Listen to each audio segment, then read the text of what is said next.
KSRTC driver യദുവിനെ വെള്ളപൂശാൻ ശ്രമിക്കുന്നവർക്കും ഒപ്പം യദുവിനും വലിയ തിരിച്ചടി ലഭിച്ച ഒരു വലിയ വാർത്ത ഇന്ന് കൈരളി ന്യൂസ് പുറത്തുവിട്ടിരുന്നു. മേയറെ അധിക്ഷേപിച്ച കെഎസ്ആർടിസി ഡ്രൈവർ യദുവിനെതിരായ റോഷ്നയുടെ ആരോപണം ശരിവെക്കുന്ന തെളിവുകൾ പുറത്ത്.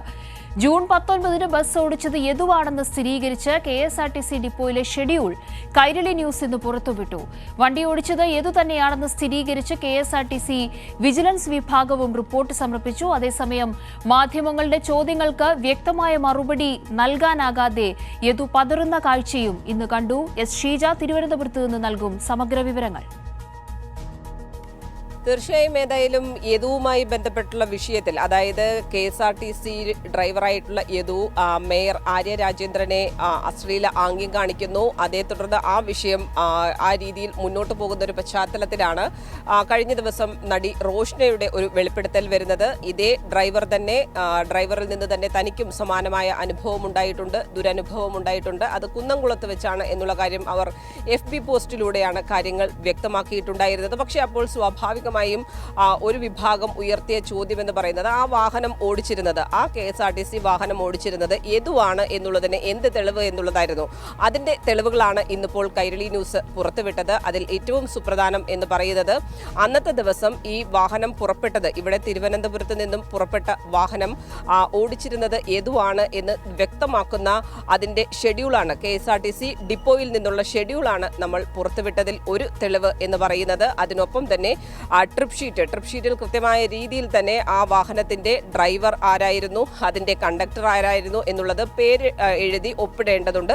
ആ രേഖയിലും കൃത്യമായി തന്നെ യദുവിന്റെ പേരും ഒപ്പം നമുക്ക് കാണാവുന്നതാണ്. ഈ തെളിവുകൾ വന്നതോടുകൂടി ഏതായാലും യദു പറഞ്ഞ കാര്യങ്ങൾ എല്ലാം തന്നെ തെറ്റാണ് എന്നുള്ള കാര്യമാണ് വ്യക്തമാകുന്നത്. അതിനൊപ്പം തന്നെ മറ്റൊന്ന്, KSRTCയുടെ ആഭ്യന്തര ഇന്റലിജൻസും ഇത് സംബന്ധിച്ചുള്ള വിഷയത്തിൽ അന്വേഷണം നടത്തിയിരുന്നു. അവരുടെ റിപ്പോർട്ടും ഇന്നിപ്പോൾ സമർപ്പിക്കപ്പെട്ടിട്ടുണ്ട്. ഈ റിപ്പോർട്ടിലും വ്യക്തമായി പറയുന്നു, അന്നേ ദിവസം, അതായത് 2023 ജൂൺ 19 ഈ വാഹനം തിരികെ തിരുവനന്തപുരത്തേക്ക് വരുന്നത്. അപ്പോഴാണ് കുന്നംകുളത്ത് വെച്ചിട്ടുള്ള ഈ സംഭവം നടക്കുന്നത്. അന്നേ ദിവസം വാഹനം ഓടിച്ചിരുന്നത് യദുവാണ് എന്നുള്ളത് കൃത്യമായി തന്നെ അതിൻ്റെ ഈ റിപ്പോർട്ടിൽ, ആഭ്യന്തര ഇന്റലിജൻസിന്റെ റിപ്പോർട്ടിൽ വ്യക്തമാക്കുന്നുണ്ട്.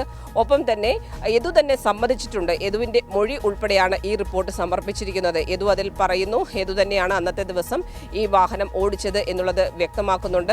പക്ഷേ ഈ റിപ്പോർട്ടുമായി ബന്ധപ്പെട്ട് ഈ റിപ്പോർട്ടിൽ ഈ രീതിയിൽ സമ്മതിച്ച് യദു പക്ഷേ മാധ്യമങ്ങൾക്ക് മുന്നിലെത്തിയപ്പോൾ മറ്റൊരു രീതിയിലുള്ള സമീപനമാണ് സ്വീകരിച്ചത് എന്നുള്ളതാണ് ഇവിടെ ഏറെ പ്രസക്തമാകുന്നത്. കാരണം ആകെ കൂടുതൽ ചോദ്യങ്ങൾ മാധ്യമങ്ങൾ, കൈരളി ഉൾപ്പെടെയുള്ള മാധ്യമങ്ങൾ കൂടുതൽ ചോദ്യങ്ങൾ ചോദിക്കുമ്പോൾ മാധ്യമങ്ങൾക്ക് മുന്നിൽ ആകെ പതർന്നൊരു അവസ്ഥയായിരുന്നു ഇന്ന് യദുവിൽ നിന്നും ഉണ്ടായത്. പറയുന്നത് ശരിയായിരിക്കും. അത് റോഷ്നി ഞാൻ കണ്ടു, അനാവശ്യം പറഞ്ഞു, അപമര്യാദയും പെരുമാറി.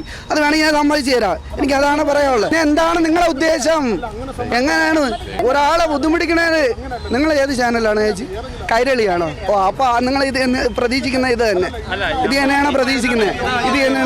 ഏതായാലും യദു ഇത്രയും ദിവസമായി കെട്ടിപ്പൊക്കിയ ഒരു നുണയുടെ ചീട്ടുകൊട്ടാരം ഉണ്ടായിരുന്നു. അത് ആകെ തകർന്നു എന്നുള്ളത് തന്നെയാണ് ഇന്നിപ്പോൾ പുറത്തു വന്ന തെളിവുകളിലൂടെ വ്യക്തമാകുന്നത്. അതോടൊപ്പം തന്നെ യദു എന്ന് പറയുന്ന വ്യക്തി പറയുന്ന കാര്യങ്ങളിൽ എത്രത്തോളം ക്രെഡിബിലിറ്റി ഉണ്ട് എന്നുള്ള കാര്യം കൂടി ഇന്ന് ജനങ്ങൾക്ക് മുന്നിൽ വന്നു എന്നുള്ളതാണ് ഈ പുറത്തു വന്ന തെളിവുകളിലൂടെ വ്യക്തമാകുന്നത്.